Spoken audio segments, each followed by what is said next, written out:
आयो लाल सभई चओ झूलेलाल, झूलेलाल सभिनि ते महर करे।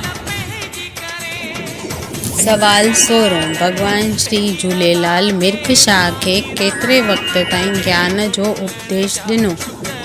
ए 7 महीना, बी 6 महीना, सी 4 महीना, डी 5 महीना।